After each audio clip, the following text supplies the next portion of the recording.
오늘도 수예배에 참석하시는 우리 모든 성도님들을 주님의 이름으로 축복하면서 찬송가 93장으로 하나님께 영광을 돌리도록 하겠습니다.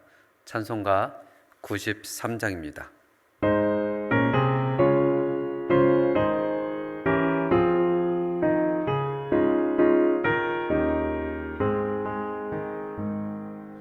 예수는 나의 힘이요 내 생명 되시니 구주 예수 떠나 살면 죄 중에 빠지니 눈물이 앞을 가리고 내 맘에 근심 쌓일 때 위로하고 힘 주시리 주 예수. 예수는 나의 힘이요 내 친구 되시니 그 은혜를 간구하면 풍성히 받으리. 햇빛과 비를 주시니 추수할 곡식 많도다. 귀한 열매 주시느니 주 예수.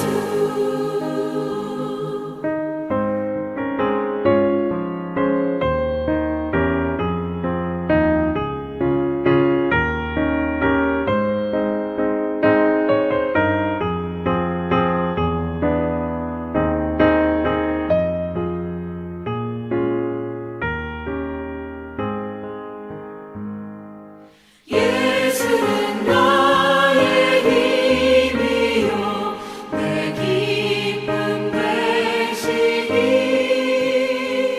그 명령을 준행하여 늘 충성하겠네. 주야로 보호하시며 바른 길 가게 하시니 의지하고 따라가리 주 예수. 예수는 나의 힘이요 내 소망 되시니 이 세상을 떠나갈 때 곧 영생 얻으리. 한없는 복을 주시고 영원한 기쁨 주시니 나의 생명 나의 기쁨 주 예수.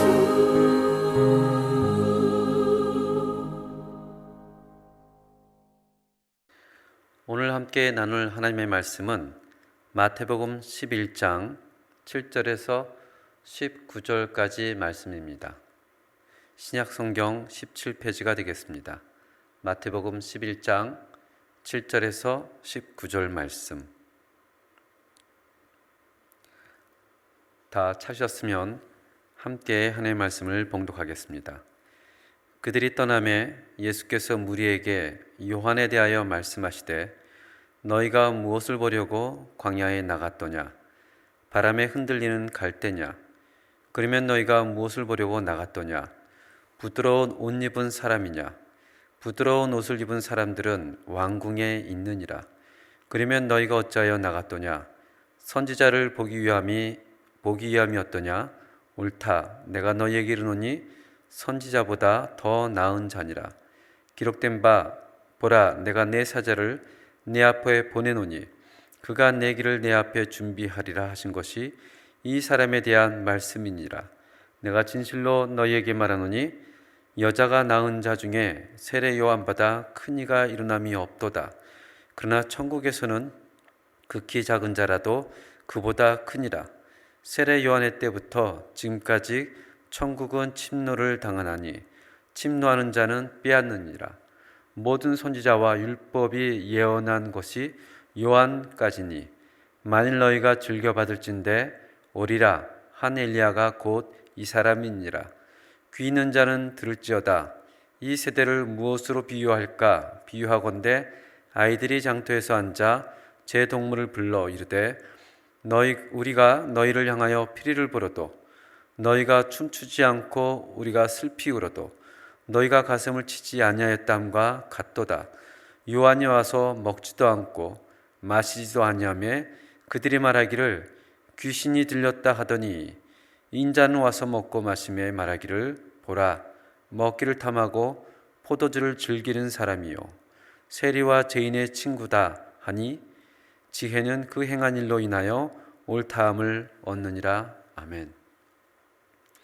병든 자를 고치고 풍랑을 잠잠하게 하며 눈먼 자를 보게 하고 심지어는 죽은 자를 살리시는 죽음의 능력까지 보여주며 내가 메시아다, 내가 왕이다라는 것을 주님은 자신의 능력을 통하여 보여주시며 항거하십니다.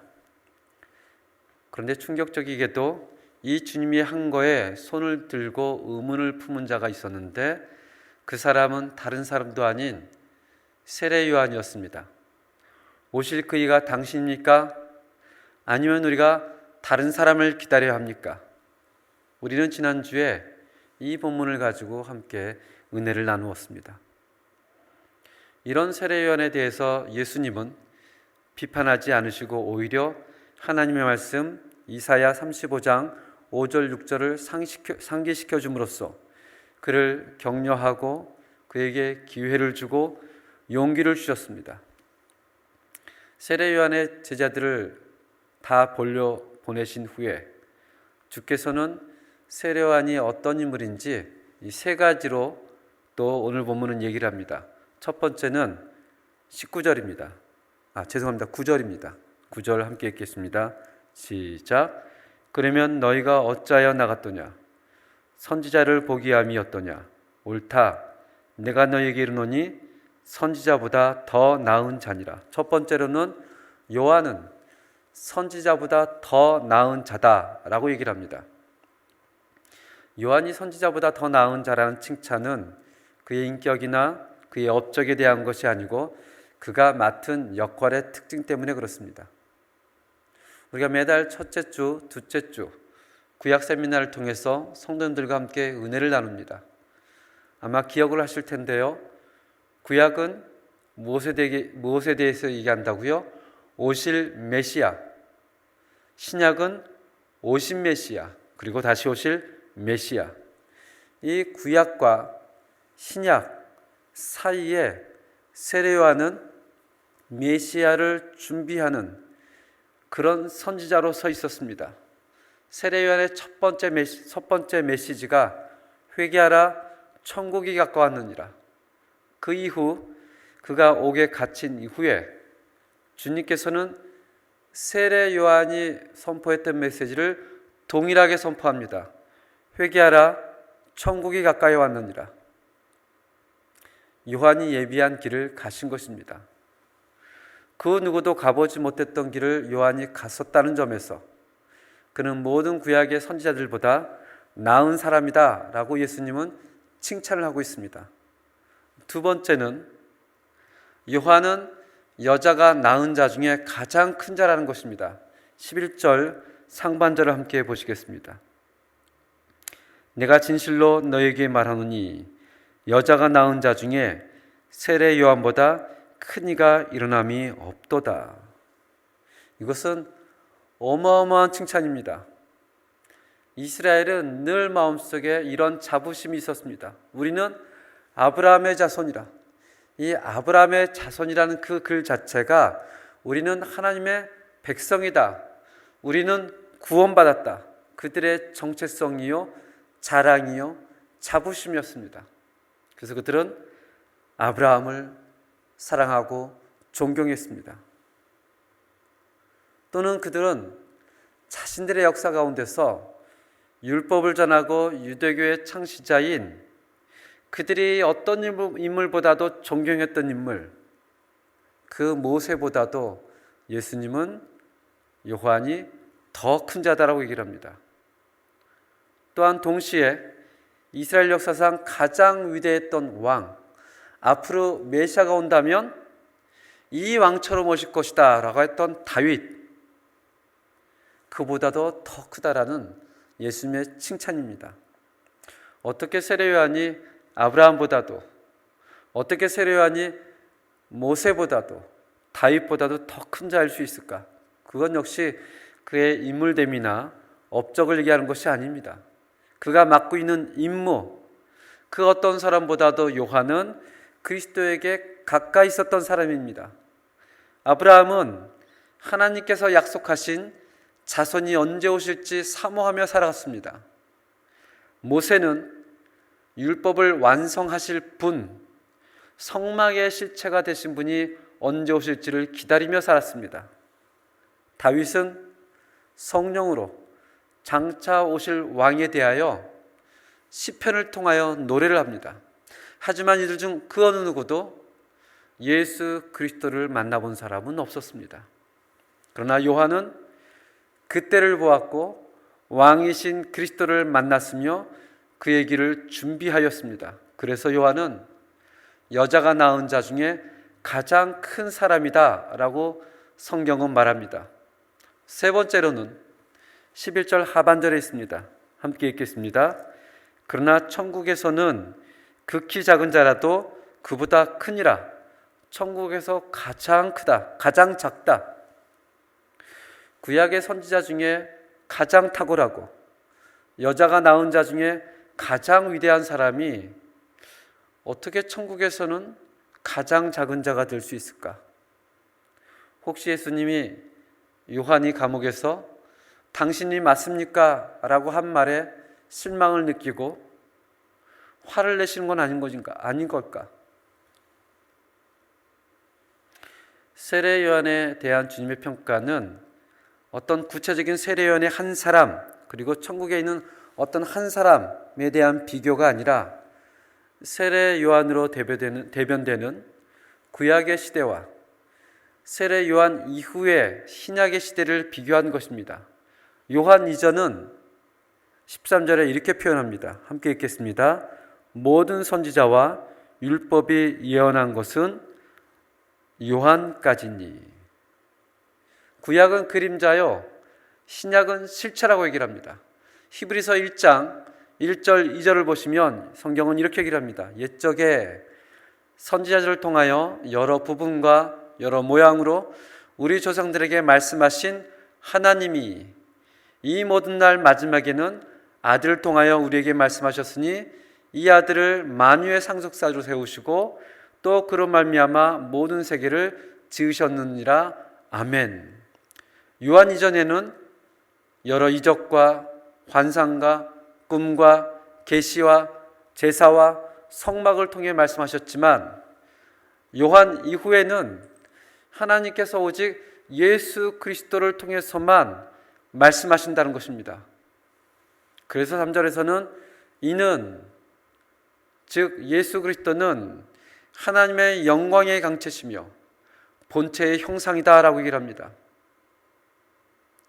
구약에서는 하나님께서 종들을 통해서 메시지를 전했지만 신약에서는 왕 대신 예수 그리스도를 통해서 직접 말씀하신다는 것입니다. 조금 더 나아가서 히브리서 12장 18절에서 24절에 보면 구약의 백성들이 하나님의 임재를 체험하는 경험과 신약의 백성들이 하나님의 임재를 경험을 잘 비교하고 있습니다. 먼저 18절부터 21절까지 제가 읽겠습니다. 히브리서 12장 18절에서 21절입니다. 너희는 만질 수 있고 불이 붙는 산과 침침함과 흑암과 폭풍과 나팔 소리와 말하는 소리가 있는 곳에 이른 것이 아니라 그 소리를 듣는 자들은 더 말씀하지 아니하시기를 구하였으니 이는 짐승이라도 그 산에 들어가면 돌로 침을 당하리라 하신 명령을 그들이 견디지 못함이라. 21절 그 보이는 바가 이렇듯 무섭기로 모세도 이르되 내가 심히 두렵고 떨린다 하였느니라.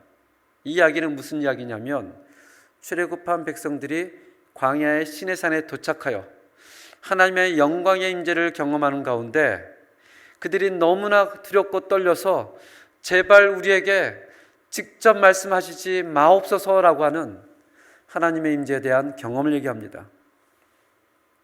그러나 22절부터 24절까지는 신약에서 하나님의 임재를 말합니다. 22절입니다.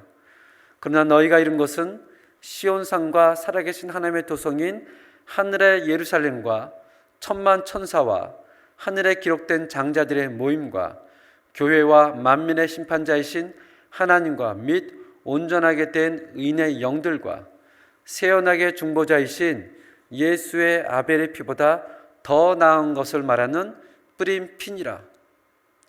구약의 백성들은 광야에서 하나님의 영광을 보고 두렵고 떨었지만, 그래서 하나님께 직접 말씀하시지 말라고 간구했지만, 신약의 백성들은 하늘의 도성과 천사들과 하나님의 보좌 앞에 있는 경건한 신앙 성배들을 보고 즐거움으로 그 모임에 참여한다는 것입니다.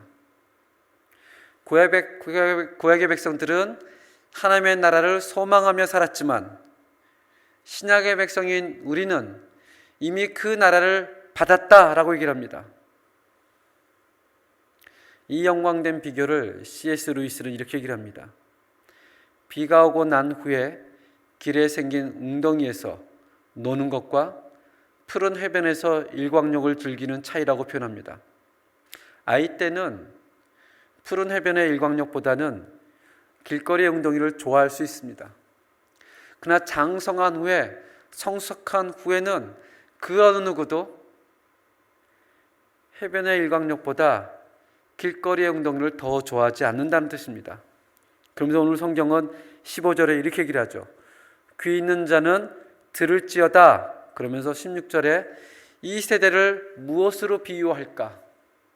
이 세대를 무엇으로 비유할까? 요즘 우리는 요즘 세대를 향해서 이런 말을 많이 하죠. 요즘 젊은 세대는 너무 심해.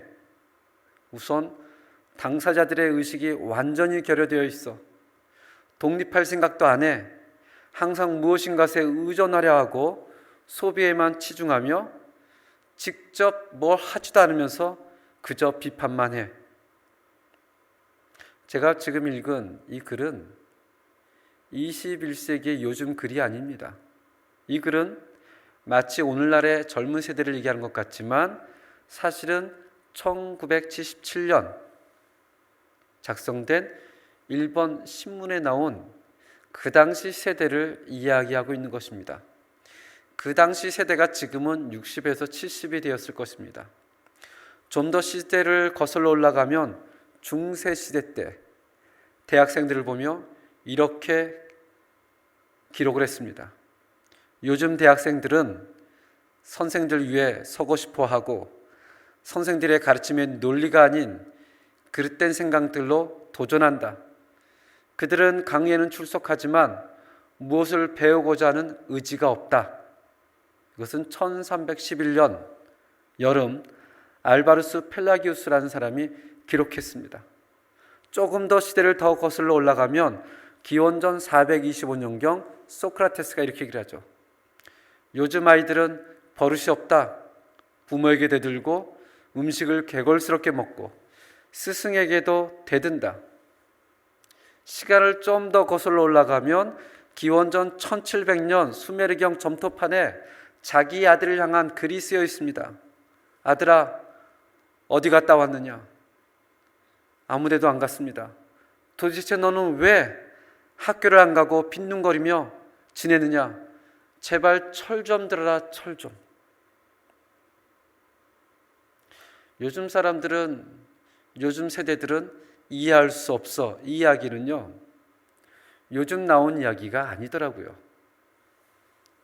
이 이야기는 100년 전에도, 200년 전에도, 심지어는 1000년 전에도, 심지어는 2000년 전에도, 그리고 4000년 전에도 끊임없이 세대를 향해서 요새 세대들은 이해할 수 없어, 너무나 달라, 인간 인류 사이에 있었던 공통된 이야기인 것을 알 수가 있습니다. 왕이신 주님은 1세기에 살았던 그 유대인들을 향해서 이렇게 얘기를 합니다. 이 세대를 향하여 무엇으로 비유할까? 그러면서 16절부터 19절을 함께 읽겠습니다. 이 세대를 향하여 이 세대를 무엇으로 비유할까? 비유하건대 아이들이 장터에 앉아 제 동물을 불러 이르되 우리가 너희를 향하여 피리를 불어도 너희가 춤추지 않고 우리가 슬피 울어도 너희가 가슴을 치지 아니하였담과 같도다. 요한이 와서 먹지도 않고 마시지도 아니하며 그들이 말하기를 귀신 들렸다 하더니 인자는 와서 먹고 마시며 말하기를 보라 먹기를 탐하고 포도주를 즐기는 사람이요 세리와 죄인의 친구로 다하니 지혜는 그 행한 일로 인하여 옳다함을 얻느니라. 아멘. 그 당시 무감각하고 비판적인 태도를 취하는 정말 무심한 세대를 소개하고 있습니다. 예수님의 비유는 참 이론적인 비유가 아니었습니다. 그 당시 장터에 가면 유대의 부모님들이 어린아이들 장터에 들어갑니다. 부모님이 이 물건도 사고 저 물건도 사고 그동안 아이들이 모여서 장터에서 놀이를 하는데 그 당시 가장 흔한 놀이가 결혼식과 장례식 놀이였습니다. 결혼식 놀이를 하면 너는 신랑을 하고 너는 신부를 하고 너희들은 친구들을 하며 마치 우리가 어릴 때 소꿉장난을 하듯이 그런 옆에 있는 어린아이가 피리를 불며 함께 춤을 추자고 합니다. 두 번째로 많이 하는 놀이가 장례식 놀이입니다.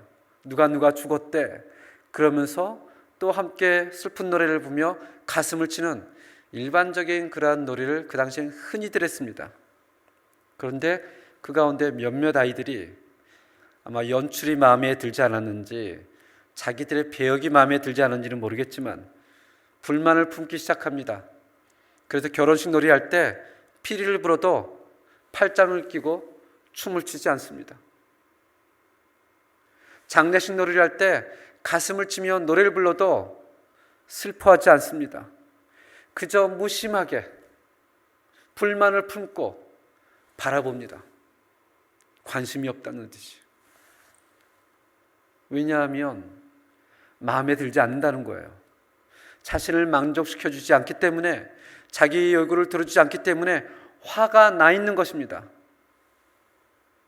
이 비유를 들면서 예수님이 설명하죠. 사람들은 세례 요한에게 화가 났다. 요한은 와서 먹지도 않고 마시지도 않으니 그는 귀신 들렸다 라고 표현합니다. 똑같은 문제로 예수님을 비판합니다. 세례 요한은 먹지도 않고 마시지도 않으니 귀신 들렸다라고 얘기를 하는데 반대로 예수님은 먹고 마시니까 뭐라고 얘기를 하죠? 그는 탐하고 포도주만 좋아한다. 쉽게 표현한다면 그는 술주정뱅이다 이런 얘기입니다.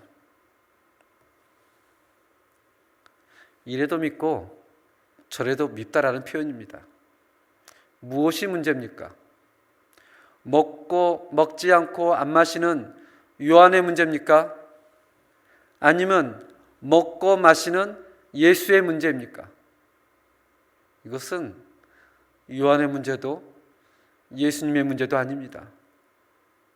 그냥 마음에 들지 않는 미워하는 그 세대 사람들의 마음의 문제입니다. 성경은 그 세대를 고발하는 거죠.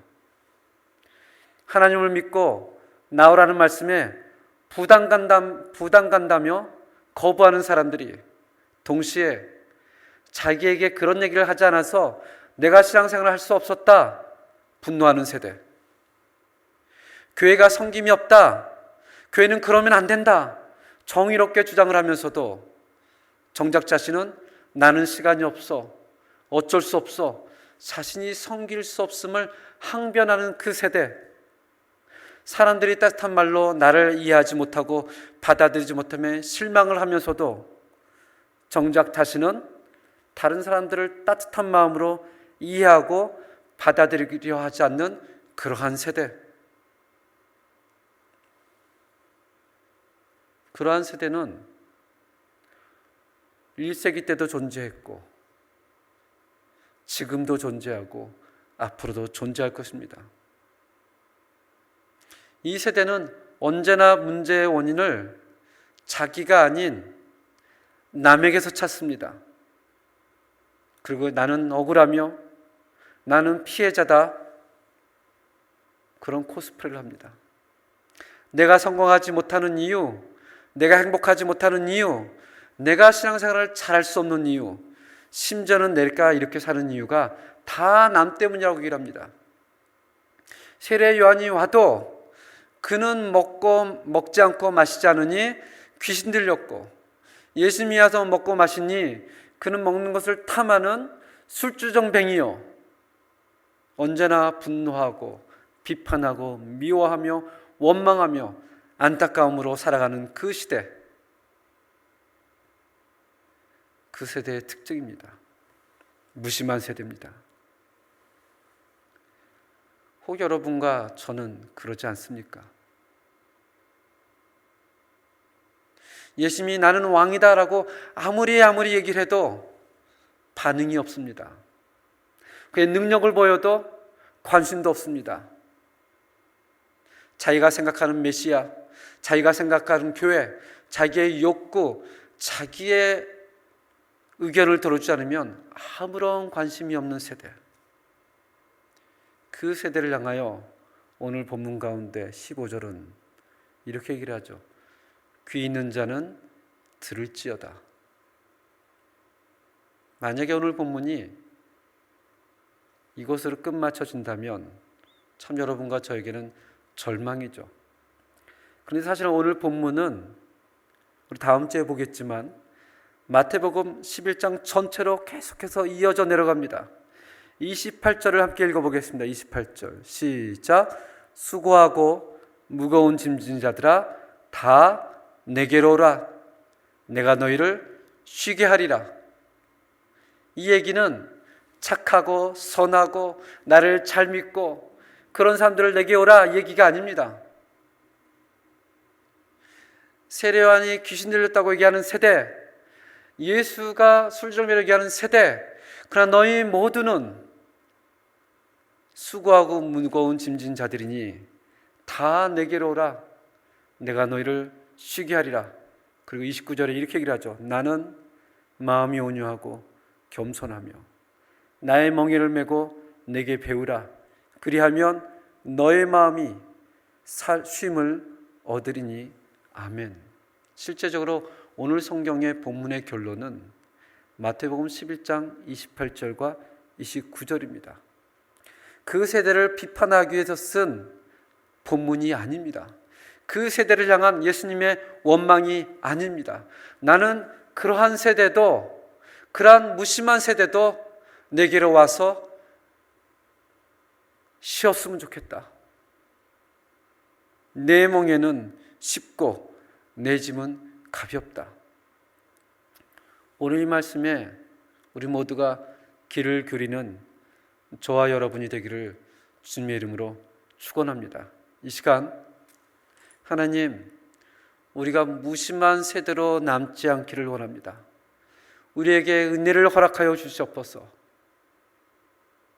다시 한번 하나님의 말씀에 귀를 기울이며 주님의 초청에 엎드리며 순종할 수 있는 그러한 교회, 그러한 내가 될 수 있기 위해서 함께 통성으로 기도하겠습니다.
하나님 아버지, 성경은 끊임없이 예수가 왕이요, 예수가 메시아며 끊임없이 그분의 행적과 능력과 이적과 기적을 통해서 증거하고 있습니다. 그러나 우리 약한 세대는 끊임없이 예수가 왕이 아니라고 믿으며 그의 이적과 기적과 능력을 부인하며 무관심한 것처럼 팔짱을 끼고 비판하고 원망하며 살아가고 있습니다. 그렇지만 성경은 그런 세대들조차도 귀 있는 자는 들으라 하면서 내게로 와서 쉬어라 라고 초청을 합니다. 다시 한번 그 하나님의 은혜에 우리가 귀를 기울이고 그 하나님의 은혜에 묻혀 살아갈 수 있도록 하나님께서 우리를 붙잡아 주시옵소서. 예수님의 이름으로 기도합니다. 아멘. 우리 찬송가 183장 빈들의 마른 풀같이를 함께 찬양하겠습니다. 찬송가 183장입니다.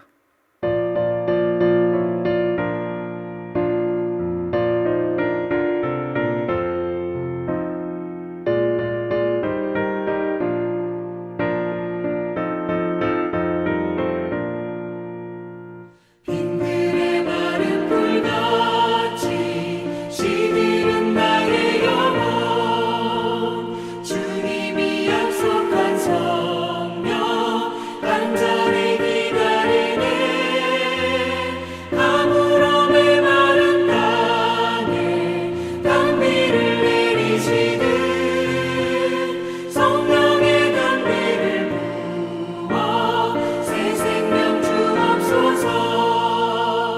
반가운 빗소리 들려 산천이 춤을 추네 봄비로 내리는 성령 내게도 주옵소서.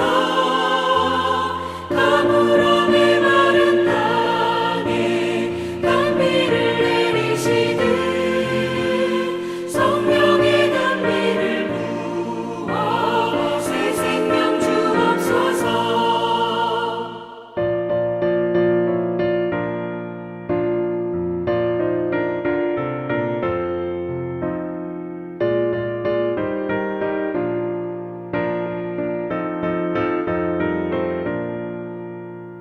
절 따라 우로를 내려 초목이 부서가니 갈급한 내 심령 위에 성령을 부으소서.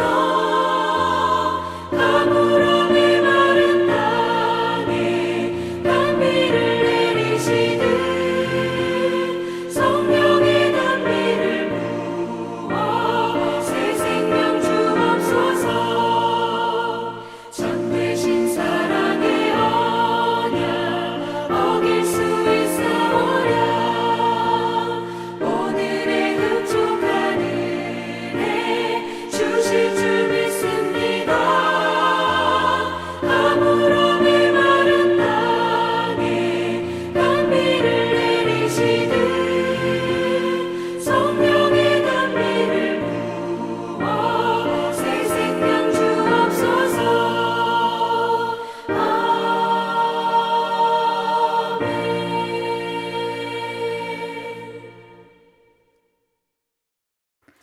기도하겠습니다.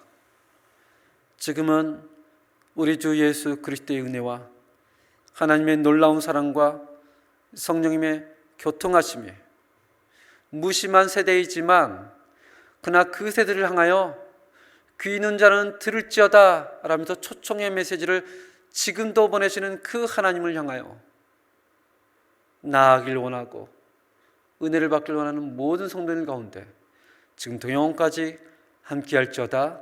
아멘.